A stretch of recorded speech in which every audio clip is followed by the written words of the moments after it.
Chris Kline, thank you for being here. I want to get right into your outlook for $180,000 Bitcoin. You think that's going to happen before the end of the year? Walk me through this. Yeah, and just to set the record straight, I said that in April. It was $75,000 at the time when I said it. So directionally, I don't look like a fool, obviously. But we have about 60, 70 days, 75 days left of the year.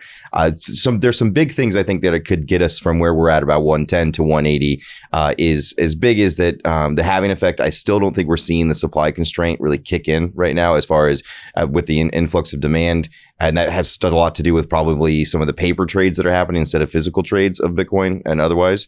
You also have the institutionals. You got more and more of these digital asset treasury companies coming in. So they're going to start gobbling up supply at some point.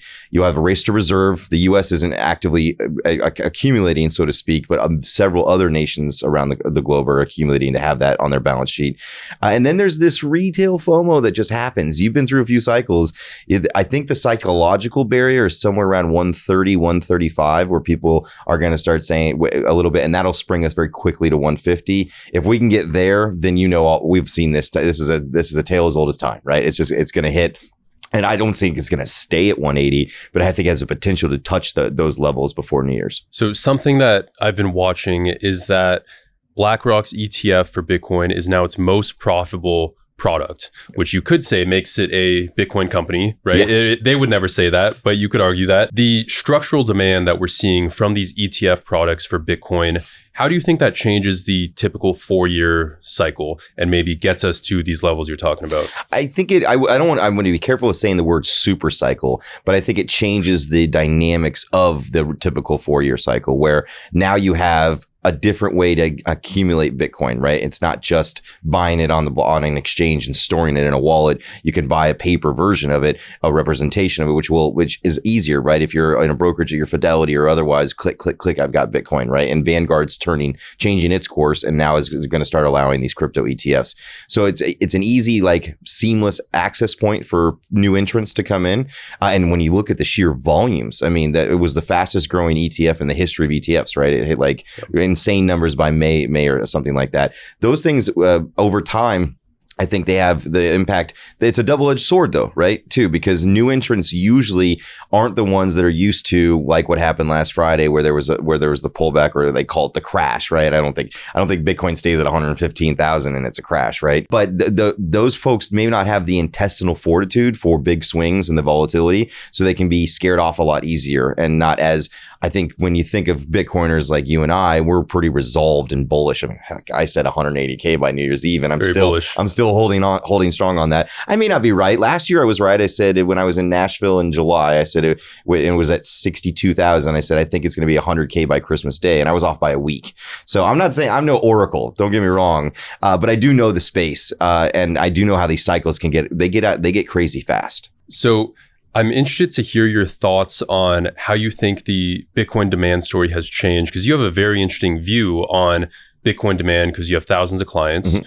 And hundreds of thousands of clients. Tell me how you've observed this year demand story versus, let's say, a year ago or even 2 years ago. Yeah. So obviously it started to, I think that this cycle started to really pick up right around the election. With Trump's election, there was a kind of an understanding that the game was changing and there was going to be clarity on regulation. There was going to be clarity on legislation. Everybody knew he was at the Bitcoin conference in Nashville. His family's big crypto. Everybody knew there was going to be a crypto element to the next 4 years. So that kind of was a big shift to it. Before then, there was the believers, but there wasn't that intrinsic, insatiable demand from the retail at that moment in time. Like most Bitcoiners will tell you that if they ran a business in it, they had a solid 2024, not like a scream home to mom and you can't believe what we did this year. But 25 has definitely got a significant growth factor to it. But there and again, though, one man doesn't change everything. One administration doesn't change everything. What we're seeing right now, I was on the NASDAQ trade talks yesterday. We had a long debate about now that the government has shut down, this kind of puts everything on pause. So while we have the Clarity Act and we have nothing signed into law yet, and until these guys can agree on a budget and turn back on and do their jobs, there's a kind of a queue waiting, and there's a lot of uncertainty for businesses that are, I mean, right now we're going to our annual planning here in Nashville next week. A lot of businesses are doing their annual year-end planning, getting ready for next year. How are you going to allocate resources? Where are you going to put R&D? Where are you going to build new products? We need some of these things to be finalized so that the brains in this industry can get back to work. Yeah, I think that makes sense. And you mentioned this government shutdown. In a way, it kind of bolsters the case for Bitcoin. Oh, because absolutely. You can have this turmoil in Washington that you and we can't do anything about, right? We have to wait for them to get their act together. Tell me about this and how it ties back to Bitcoin. Yeah, so the shutdown for me, there's just some fatigue of the American people. This isn't the first one. Bill Clinton had him in the 90s. Reagan had one. This isn't like a new phenomenon, as much as maybe some media might want to say that this is a new thing. And oh my God, the looming shutdown. We're 15, 16 days in. The longest one's ever been 34, 35 days. So we're about halfway. And this one could maybe break records as the longest because there's a few votes that are indifferent and they're not shifting. And there's some elections coming up too. There's the cycle next year. So all that kind of comes into place. People are making decisions. I think the thing I've been saying this week, because I'm on a media tour, is that Bitcoin, this is not a red versus blue thing anymore. This is a orange versus green phenomenon. And it's Bitcoin against the dollar. And at the same time, the government's shutting down, the dollar is posting its worst year in 40 years, right? Over 10% debasement. Now, Americans they don't click, all of them is like, well, I don't have 10% less money. But you do, because it goes 10% as it doesn't go as far, right? Like the purchasing power falls off. And this fatigue of the American people, this is where I think you're going to even start getting, this isn't a FOMO effect. This is a long-term mentality effect of, okay, these guys can't even agree on a budget. How are they managing my money and the currency itself, other than every time something bad happens, they just print and all this money comes flowing out, which is increasing asset prices everywhere. And why I should hedge myself against this, I hate to say it, stupidity. I mean, they're just hitting heads for reasons that don't really impact most average Americans. Have you noticed any concerns from your clients or investors that you're speaking with that the government shutdown could, damage their portfolios or their long-term investment strategy, anything like that? It's kind of crazy, right? Because like the government shuts down and it's like nobody really cares. I mean, certainly the stock market doesn't, right? If stocks are doing well, gold's doing well. So that's kind of the weird paradigm we're in. Everything's up, right? So Bitcoin's up, gold's up, silver's up, stocks are up. I mean, other than the dollar, everything's having a great year. Is there a point where it cracks and it becomes a zero-sum game where somebody has to lose for another one to win? Or because we injected so much capital into the ecosystem, is it now just who can race to accumulate more of that liquidity into their price structure? That's what I think we'll find out over the next few months, maybe 6 to 8 months, is like where the leader's at. Everybody wins, but who wins more, right? But having gold up there, that's the one that, that's the one that's supposed to perform in turmoil and supposed to be boring when things are good. So we're in this tale of two cities happening literally real time. Is it good? Is it bad? It depends on, you could change the channel and you'd get 3 different stories, and you can go from TV and then get on Twitter and it's a whole nother conversation and narrative happening. It is so different on the internet than TV and media. I want to ask you about retirement accounts for Bitcoin specifically versus holding Bitcoin in a non-retirement form. So explain that, because I think a lot of investors don't really understand the difference or even the benefits to either. So it is the same concept. You're taking funds and procuring an asset, and it's stored in a wallet. So all the basic rails are there.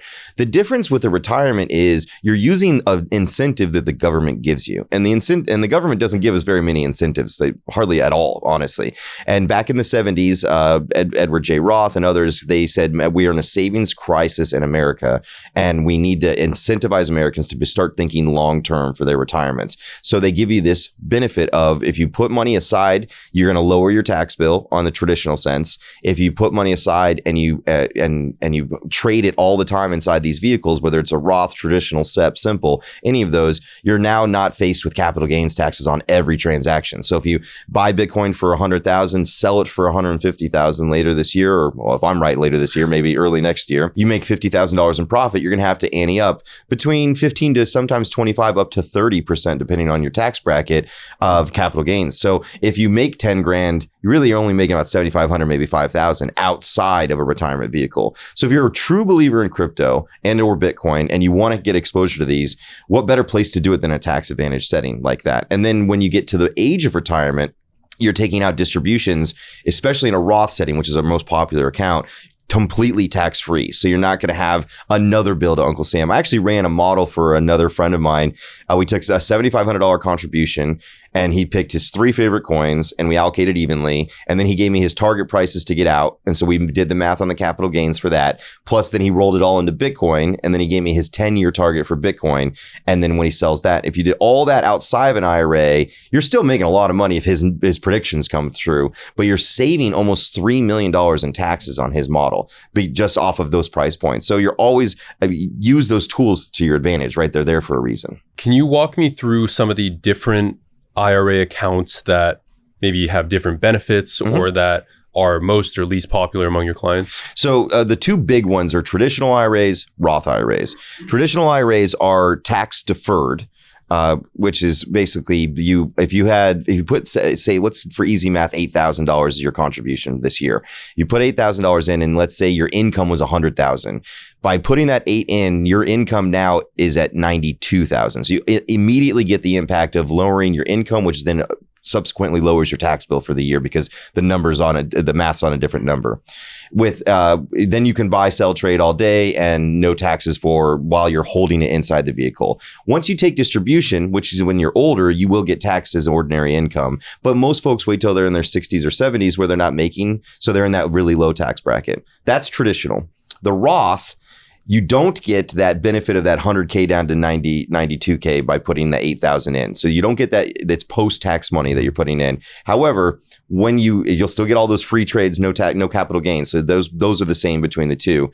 But once you get to the age of retirement, you're taking that money out completely tax-free. So if $5,000 becomes $500,000, you're taking out $500,000 without any additional taxes. And so that's why people put, like Peter Thiel puts his companies like Facebook shares and things in Roth IRAs, because that's what they're betting on going big to save those funds. So those are the 2 big ones. And then you have some other ones that are a little bit smaller. You have this, and actually not as small anymore, the SEP or SEP IRA has become very popular with our clients because there's more small business owners that didn't realize, hey, I own a small business. I don't have a retirement plan, but I could put something together for myself as I'm self-employed. And you can actually put even more. The annual contribution max is like $50,000 to $60,000 for that. So if you're in an individual account, you're like a traditional or Roth, you're limited to $7,500 to $8,000. But with a small business, and it has to be up to, I think it's like 25% of your business income too. So you can't just not make any money as a business and take and put 60,000. Like there's rules to it. I'll definitely consult your tax attorney or even just CPA on what can I do based upon my structure. And then there's one more, which is a simple IRA, which is really popular for small businesses that have like 8 to 12 employees. Instead of going to like Fidelity and getting a 401k administrator and those things, which that's a kind of a burden of a cost for a small business with minimal staff, you can open up a simple IRA for all those folks and contribute. You can contribute and they can contribute like a 401k sense. So I'm going to push back on you for a sec. And I don't know the answer to this question.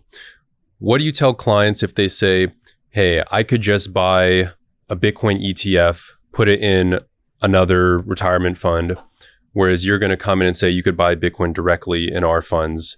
What's the difference there? Absolutely. And we're actually seeing more people shift. So when the ETFs first came out, everybody was like, oh, wow, it's easy. Click, click, click, right? I'm already in my account. There are groups that aren't offering it, like Vanguard, and you can't get it in certain account types and those types of things. So that's driven people. But now there's people realizing, hey, it's like, if the boat's going down, do I reach for a life jacket or do I reach for a life jacket certificate? And in essence, that's an ETF is a paper proxy or an IOU of Bitcoin.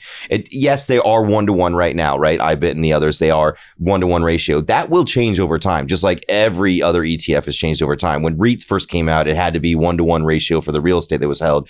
Emerging markets, other currency ETFs, they all start there, and then they start the requirements start to lessen for them because they get large enough. So there's not necessarily one in the future would be one Bitcoin for every share of IBIT that's out there.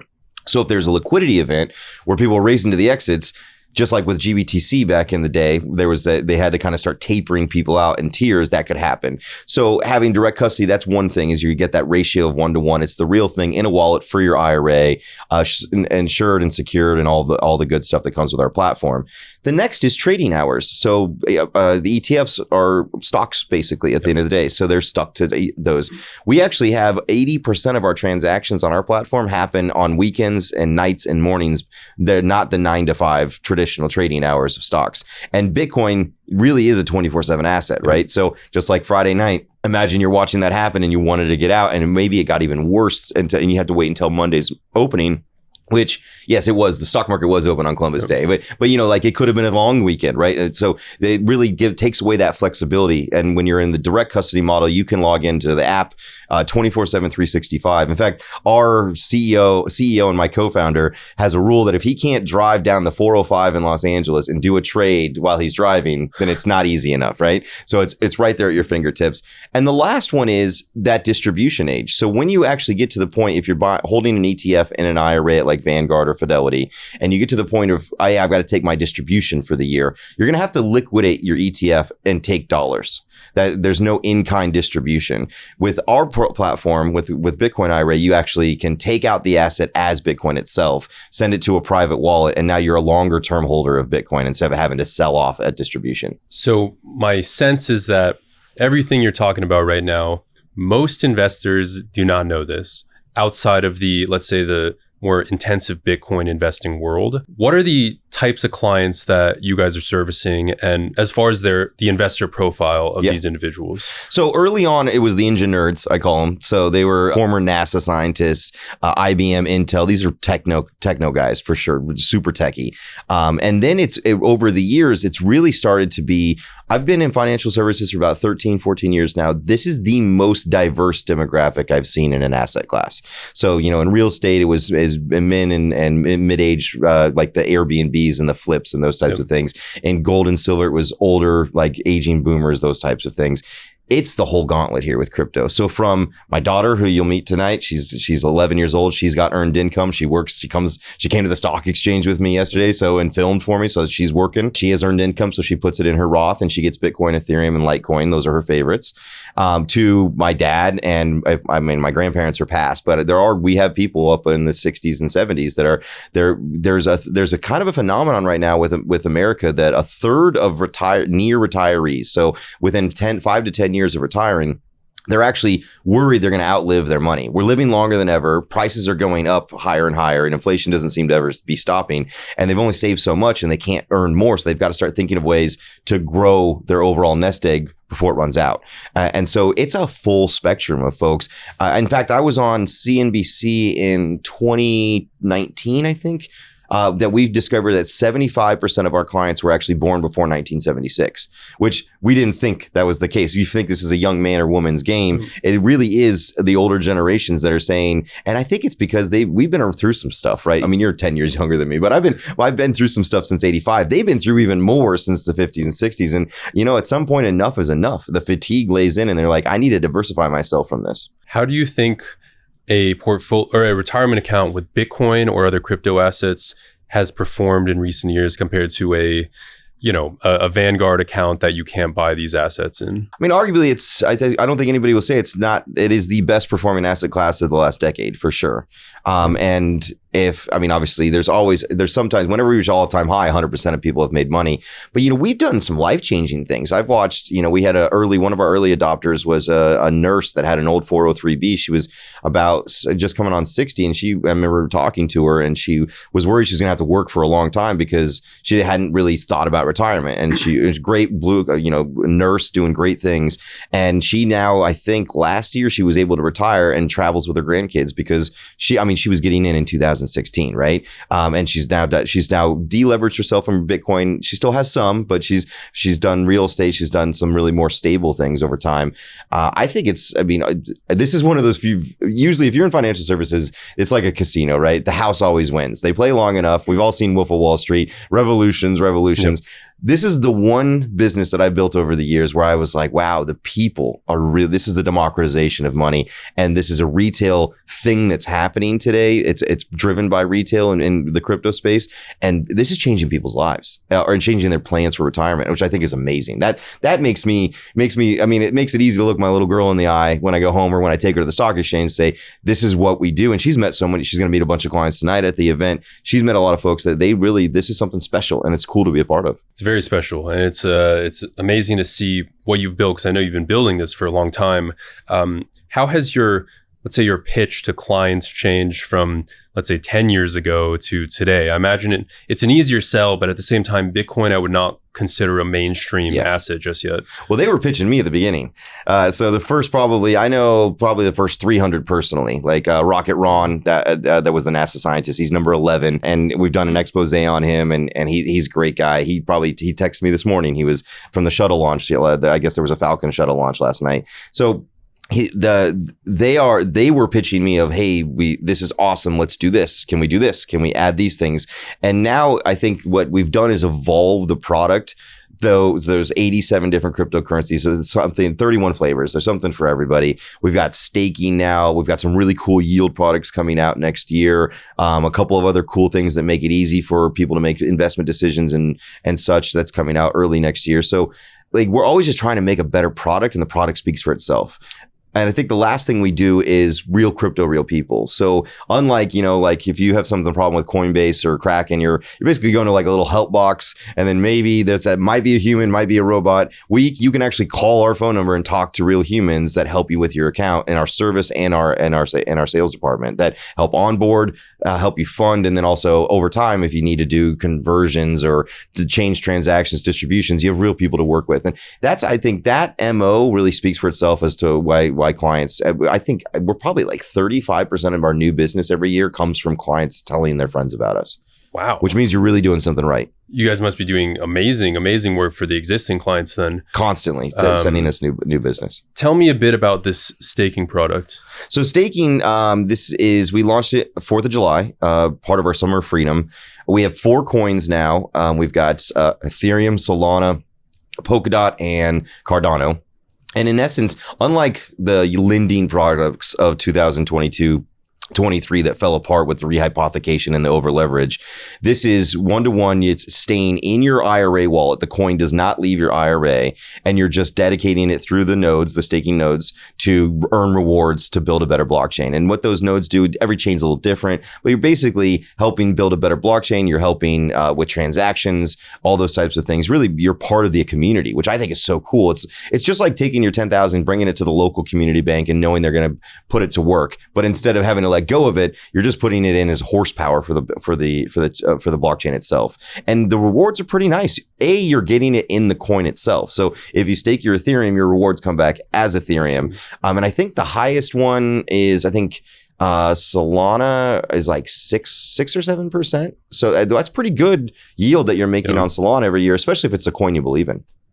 That makes sense. So the last thing I want to ask you about, Chris, you've been an entrepreneur for a long time. You've been building businesses. What do you think is the misunderstanding from the outside when people see the businesses you've built, the success you've found?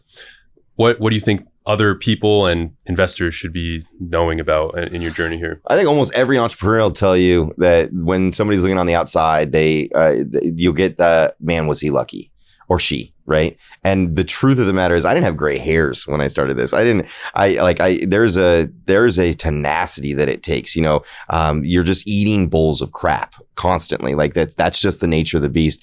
A good day, always has a few bad parts to it. There's never 100% great day, right? But I think that's probably one of the things that most people, as just in entrepreneurship in general, is like, most folks know. So just quick background on me, I came from Colorado. I moved, I actually sold all my worldly possessions and got a one-way ticket and a suitcase to California. And I serendipitously met my now business partners in there. And I lived in a motel for the first year of development because I didn't know was this going to work? Did I want to have roots in LA? I didn't know where I wanted to stay. Plus I was poor. I was like a young kid just starting to try to figure things out. And I stayed in that motel for 9 months, and people still to this day don't believe me. So I take them to it and I show, and it wasn't like Residence Inn or something. It was like, they have Motel 8, Motel 6. This was like Motel -4. One of the sketchy ones. Yeah. It was, I mean, but it kept me in the office 8 days a week, 20-hour days, because why would I go back? I just went back to like reboot, plug in, and then get right back to work. And that's, I mean, not every entrepreneur story has to be that intense. But you have to really have passion and belief in what you're doing. Like it's a constant, you're always testing. And just even for crypto people, the conviction, when in doubt, you got to zoom out. Friday was not a great day, but we still held strong. And look where we're at for the year. Look where we're at for the last 3 years. And that's the mentality you have to really succeed in business in general. Well, it definitely shows. And you've made a great business and a great success. So thank you for your time, Chris. Thanks for having me, Phil.